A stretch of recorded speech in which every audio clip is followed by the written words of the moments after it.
Oke. Ya, Aku di Salina. Pakai lah. Salam enggak? Iyalah, tahu. Bareng-bareng aja nggak sih? Enggak ada. Ya, tahu dua nih. Assalamualaikum warahmatullahi wabarakatuh. Halo semuanya, perkenalkan kami dari kelompok 1 ingin menjelaskan mengenai jurnal yang sudah kami teliti. Dan di dalamnya itu ada 3 hal, mencakup latar belakang, tujuan penelitian, dan hasil utama. Kemudian, perkenalkan, nama saya Triana Delia Rahman.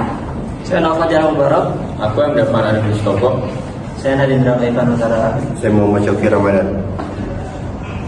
Sekarang kita lanjut ke judul pertama, yaitu adalah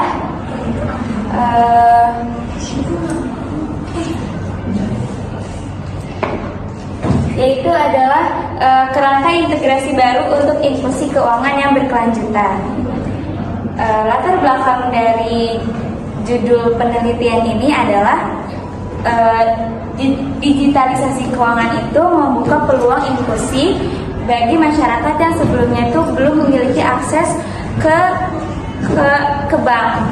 Kemudian juga masih banyak masyarakat itu yang masih minim literasi keuangan, sehingga mereka itu masih belum mampu untuk memanfaatkan layanan digital dengan bijak. Kemudian ada juga yaitu rendahnya literasi keuangan yang menyebabkan risiko penipuan digital, salah kelola dana, dan utang yang konsumtif. Kemudian tujuan dari penelitian ini adalah yaitu pertama itu adalah menganalisis hubungan antara literasi keuangan dan bagaimana pemanfaatan layanan keuangan digital. Kemudian juga mengidentifikasi hambatan utama dalam mengintegrasikan literasi keuangan dengan digitalisasi keuangan, serta meningkatkan kesadaran dan kemampuan masyarakat supaya mereka itu dapat menggunakan teknologi literasi keuangan dengan aman dan efisien.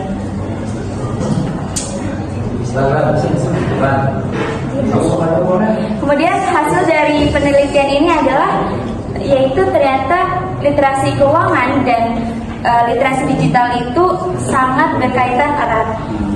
Dan juga masyarakat dengan tingkat literasi keuangan yang tinggi itu mereka itu dapat menggunakan layanan keuangan digital secara aman dan produktif. Kemudian juga orang-orang yang kekurangan pendidikan finansial itu membuat sebagian masyarakat itu rentan terhadap penipuan, kesalahan transaksi, dan keputusan keuangan yang buruk.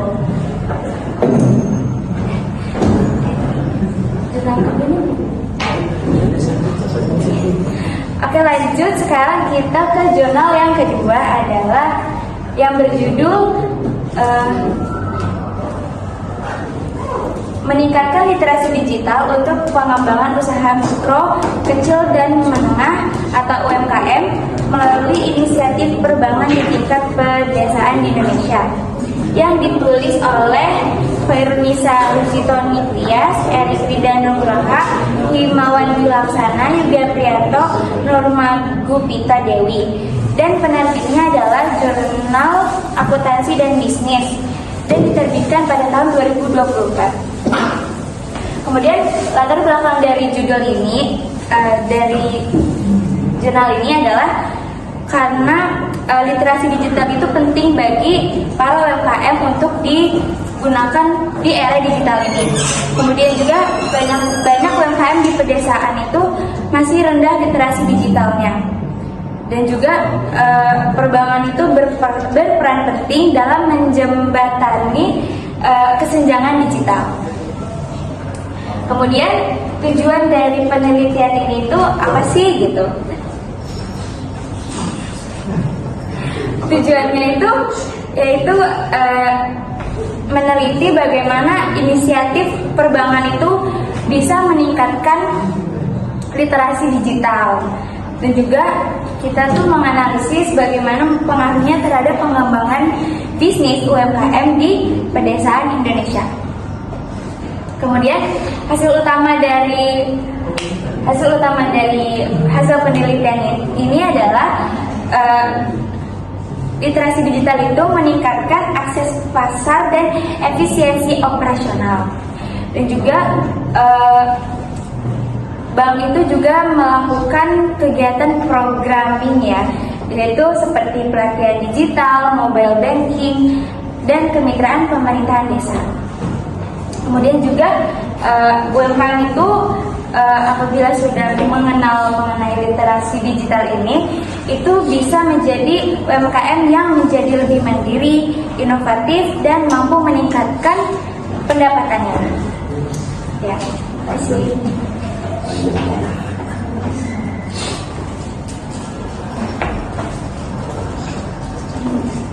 Dan untuk selanjutnya adalah jurnal implementasi transformasi digital dan kecerdasan buatan sebagai inovasi untuk UMKM pada era revolusi industri 4.0. Nah, untuk zona ini memiliki latar belakang yaitu pandemi COVID-19 mempercepat pergeseran bisnis dari sistem tradisional ke bisnis digital. Yang kedua adalah revolusi industri 4.0 membawa perubahan besar melalui teknologi seperti IoT, Big Data, dan AI. Yang ketiga adalah UMKM memiliki peran besar dalam perekonomian nasional. Nah, tujuan penelitian dari jurnal ini adalah mendeskripsikan bagaimana sih transformasi dari sistem tradisional menjadi ke bisnis digital seperti itu. Dan untuk hasil utama penelitian dari jurnal ini, yang pertama adalah revolusi industri 4.0 memberikan peluang besar bagi UMKM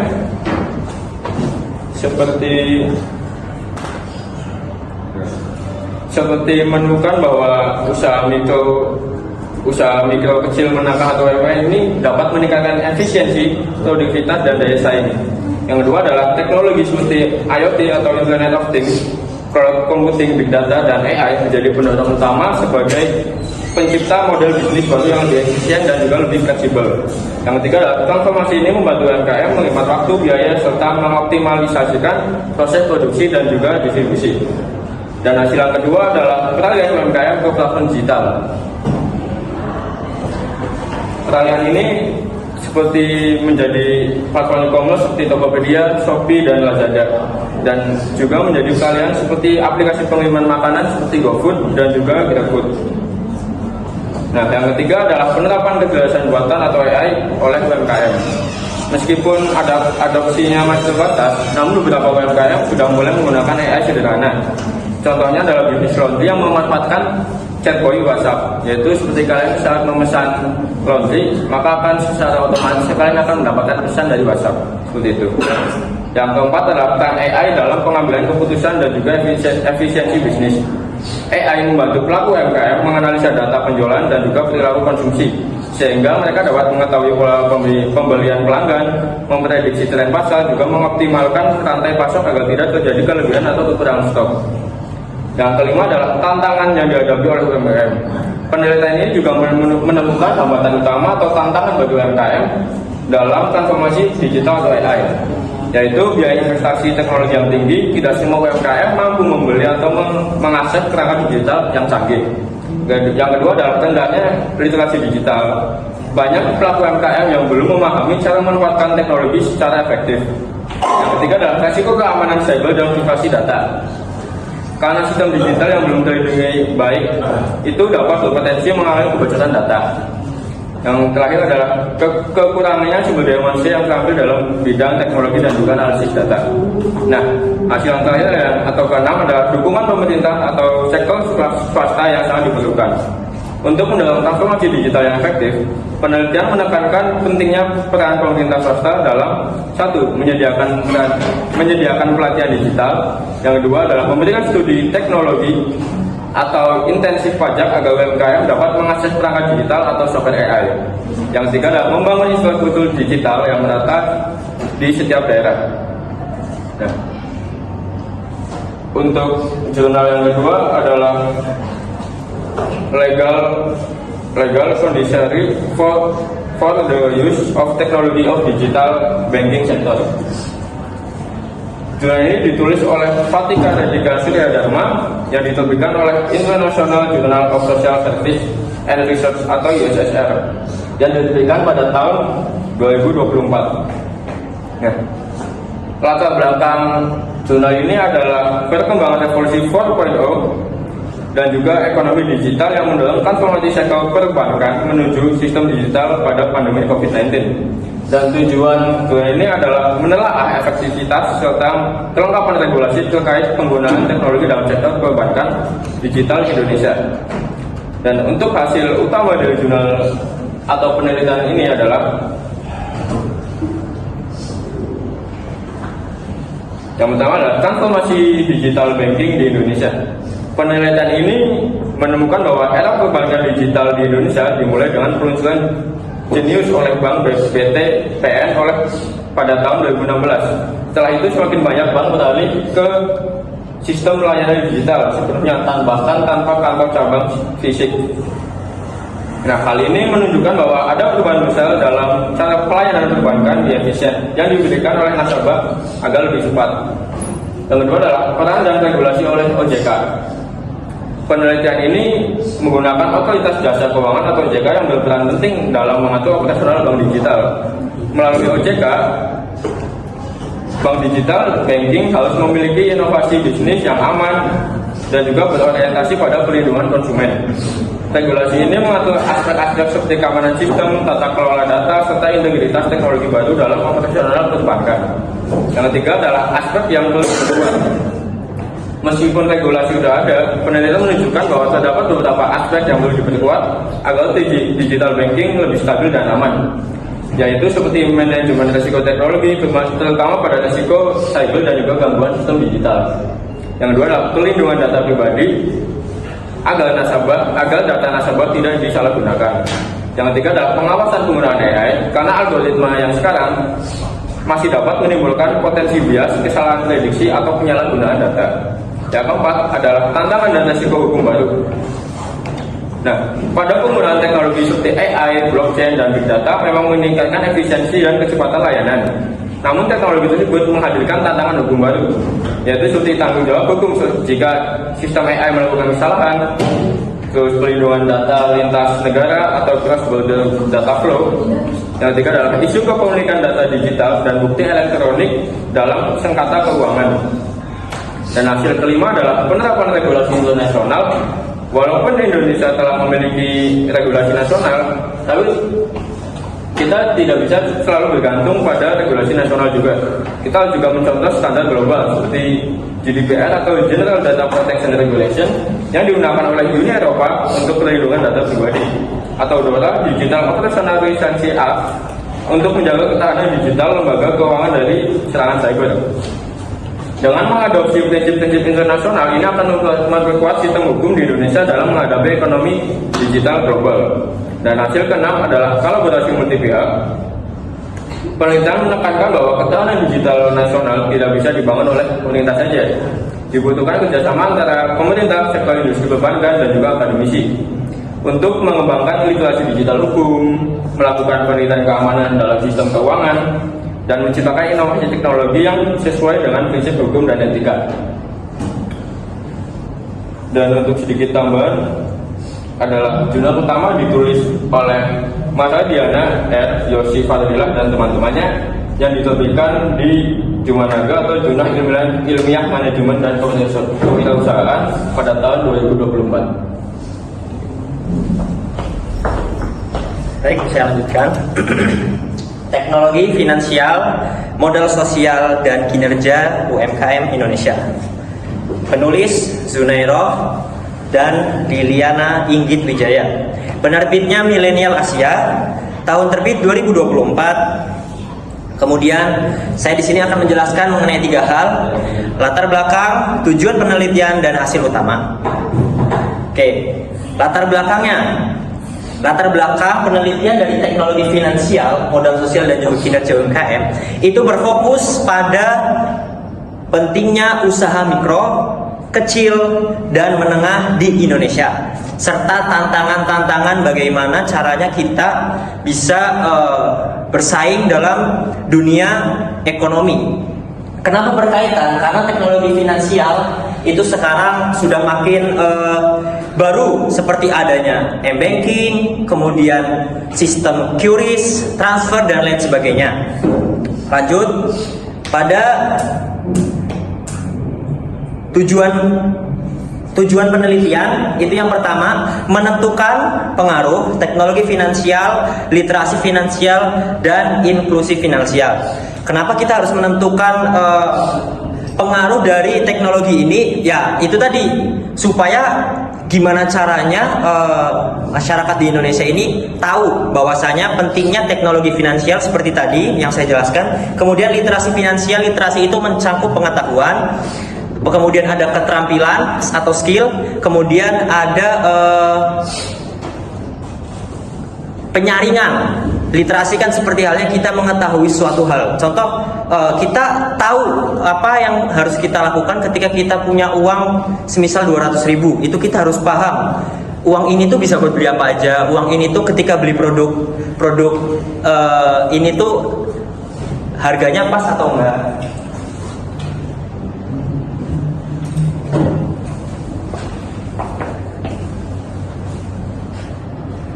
Lanjut ke hasil utamanya. Hasil utamanya yang pertama ada pengaruh signifikan penggunaan teknologi terhadap kinerja UMKM. Kedua, para mediasi modal sosial antara teknologi finansial, inklusi finansial dan pengetahuan finansial dalam kinerja UMKM.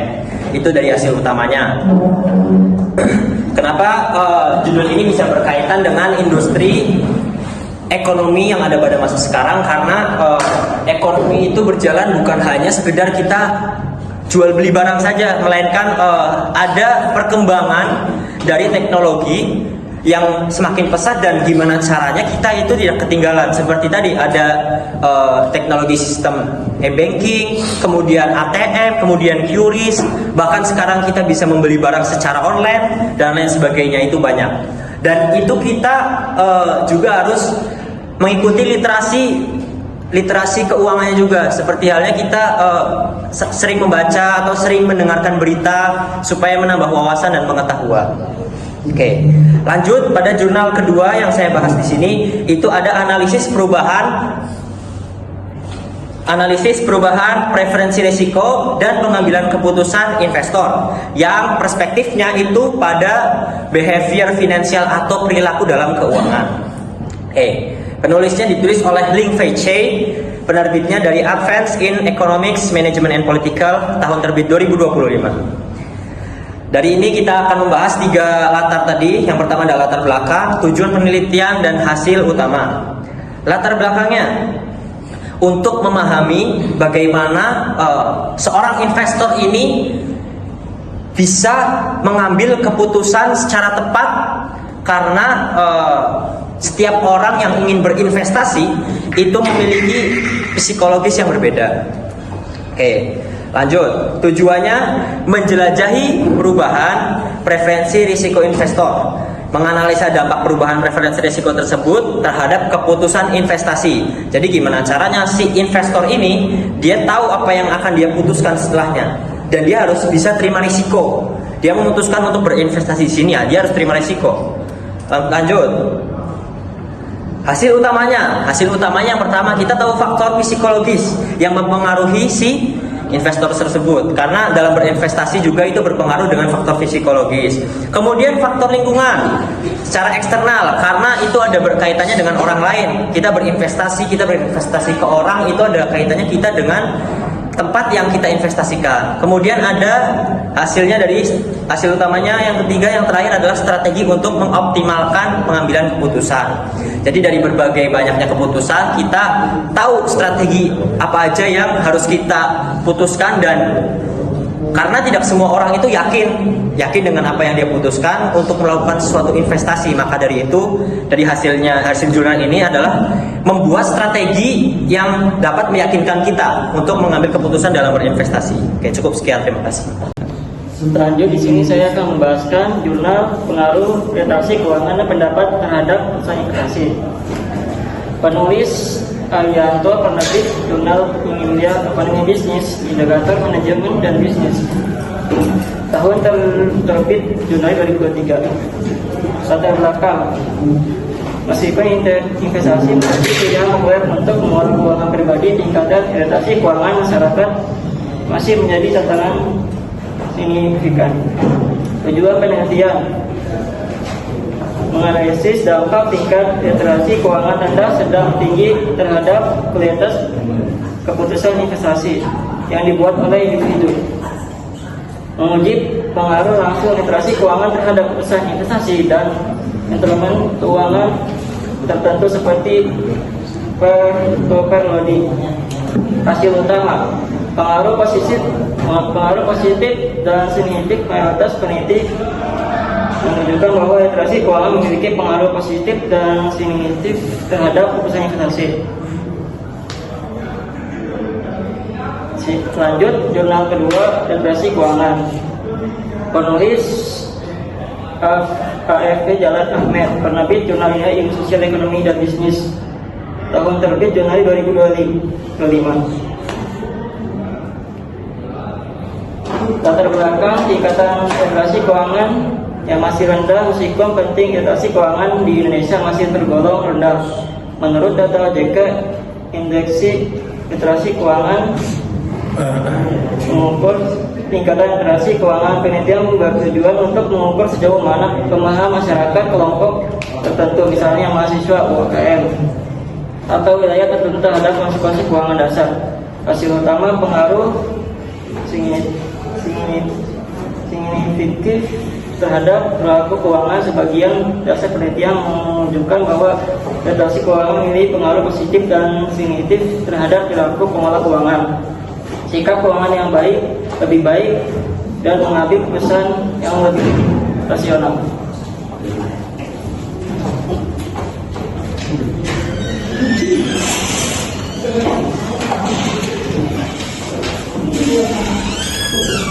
Ending. Oh. Gimana ya?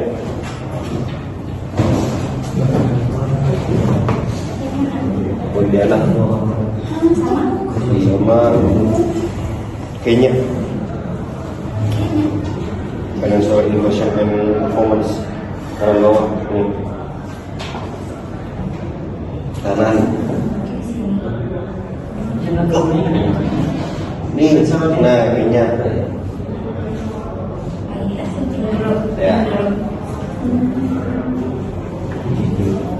Kemudian saya akan membacakan jurnal yang ditulis oleh Joram Njagi dan Dr. Nathan Mutiri yang diterbitkan oleh International Journal of Business Management pada tahun 2024, yaitu Financial Education and Performance of Top 100 Small and Medium Enterprise in Kenya. Jurnal ini memiliki latar belakang UMKM berperan penting dalam pertumbuhan ekonomi dan penciptaan lapangan kerja di Kenya. Namun banyak UMKM mengalami kendala seperti akses terbatas ke layanan keuangan, literasi finansial rendah, dan bunga pinjaman tinggi. Inklusi keuangan, akses terhadap kredit, tabungan, asuransi, dan layanan digital diyakini dapat meningkatkan kinerja, stabilitas, dan profitabilitas UMKM. Nah, kemudian ada juga tujuan penelitian dari jurnal tersebut, yaitu mengetahui pengaruh inklusi keuangan terhadap kinerja 100 UMKM teratas di Kenya, khususnya melalui 4 aspek. Yang pertama itu ada micro saving, tabungan mikro. Yang kedua ada micro kredit mikro. Ketiga ada micro insurance, asuransi mikro. Dan terakhir adalah digital banking, perbankan digital. Kemudian ada hasil utama dari jurnal tersebut. Hasil penelitian dari jurnal tersebut ditemukan bahwa literasi digital berpengaruh positif dan signifikan terhadap kinerja UMKM.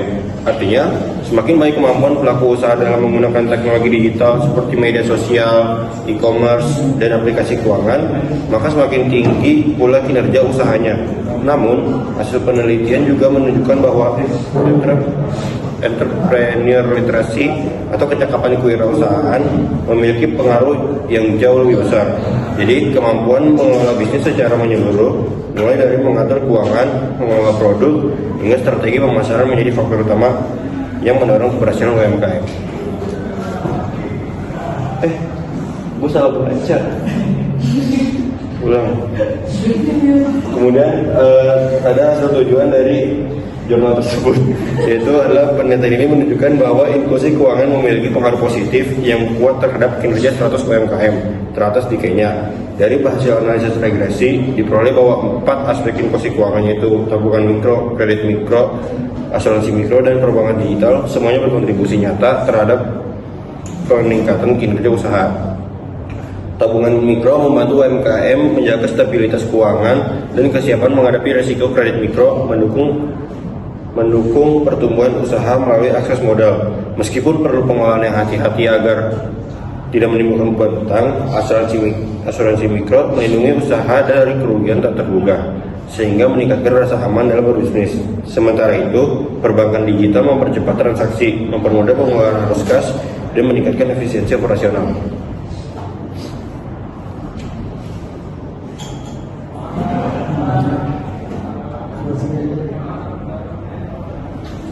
Kemudian ada jurnal selanjutnya, yaitu mendorong kinerja UMKM kuliner Pontianak Go Digital, yang ditulis oleh Febrianawati, Indi Puspitasari, dan Nur Hidayat, yang diterbitkan oleh Sekolah Tinggi Ilmu Ekonomi YAI melalui jurnal Manajemen dan Perbankan, yang diterbitkan pada tahun 2024. Nah, kemudian latar belakang dari jurnal tersebut adalah UMKM kuliner di Pontianak menghadapi tantangan produktivitas dan daya saing. Banyak pelaku usaha masih mengandalkan metode tradisional. Era digital menuntut kemampuan adaptasi teknologi dan pengeluaran bisnis modern. Literasi digital dan literasi kewirausahaan dianggap kunci untuk meningkatkan kinerja UMKM. Kemudian tujuan penelitian dari jurnal tersebut adalah mengukur dan menganalisis pengaruh kedua literasi tersebut terhadap kinerja UMKM Pontianak. Nah, hasil utama dari jurnal tersebut yaitu ditemukan bahwa literasi digital berpengaruh positif dan signifikan terhadap kinerja UMKM. Artinya, semakin baik kemampuan pelaku usaha dalam menggunakan teknologi digital seperti media sosial, e-commerce, dan aplikasi keuangan, maka semakin tinggi pula kinerja usahanya. Namun, hasil penelitian juga menunjukkan bahwa entrepreneur literasi atau kecakapan wirausahaan memiliki pengaruh yang jauh lebih besar. Jadi, kemampuan mengelola bisnis secara menyeluruh, mulai dari mengatur keuangan, mengelola produk, hingga strategi pemasaran menjadi faktor utama yang mendorong keberhasilan UMKM. Ya, sekian presentasi dari kelompok kami. Kurang lebihnya mohon maaf. Wassalamualaikum warahmatullahi wabarakatuh.